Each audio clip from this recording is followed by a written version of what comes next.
Le projet de réforme 2025 sur la fin de vie et son accompagnement aborde la question de l'aide à mourir.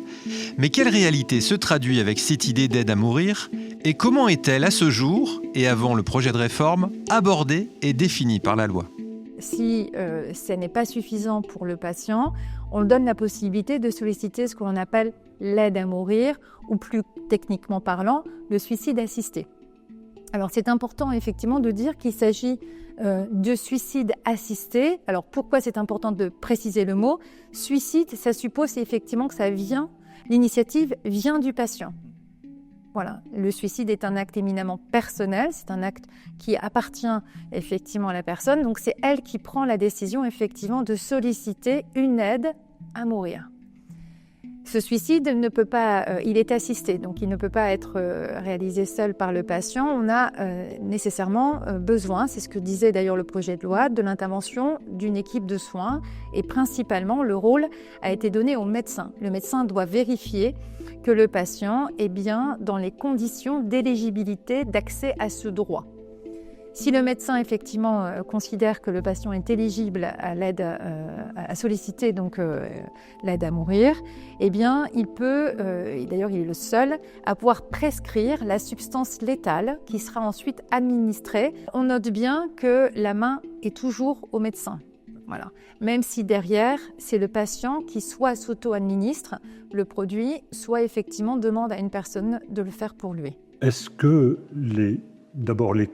la demande à mourir est encore quelque chose que vous rencontrez souvent dans les hôpitaux, dans les établissements de soins ? Alors, j'ai parlé de ma propre expérience, c'est-à-dire plus de 30 ans de consultation avec des patients sclérose en plaques.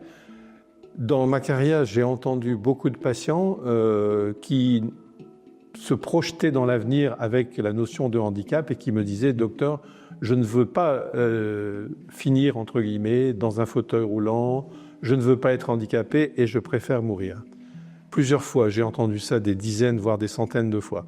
À chaque fois, c'était un appel au secours, c'était pas une demande de mourir, c'était un appel d'amour, parce qu'en ayant suivi ces patients, je me suis aperçu qu'après, ils changeaient d'avis. Je prends aussi l'exemple de la sclérose latérale amyotrophique, où on dit régulièrement c'est le cas typique où il faut faire cette loi pour aider les gens à mourir. Les patients SLA, effectivement, quand on leur annonce la maladie, quand ils ont conscience de cette maladie, ils veulent mourir, parce qu'ils ne veulent pas être un poids pour l'extérieur et ils ne veulent pas mourir dans la souffrance. Mais pourquoi ces patients qui vont en soins palliatifs sont très majoritairement des gens qui changent d'avis et qui veulent vivre dignement jusqu'à la fin.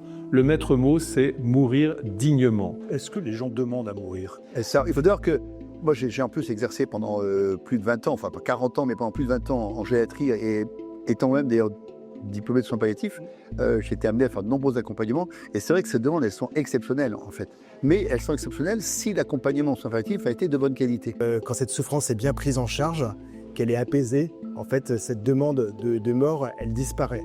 Donc aujourd'hui, c'est très important de le dire, c'est que voilà, quand on souffre beaucoup, on peut avoir cet appel à l'aide de dire « je n'en peux plus, je souhaite mourir ». Mais aujourd'hui, on prend bien en charge la souffrance dans 99% des cas, et donc cette demande disparaît. Le pari que nous faisons au sein des établissements de Ferranvro, c'est de nous dire accompagnons le mieux que nous pouvons les personnes qui nous sont confiées, de sorte à ce que jamais elles ne nous demandent à mourir. Et quand je parle d'accompagnement, c'est spirituel, c'est psychologique, c'est médical, bref, c'est la personne dans toute cette dimension.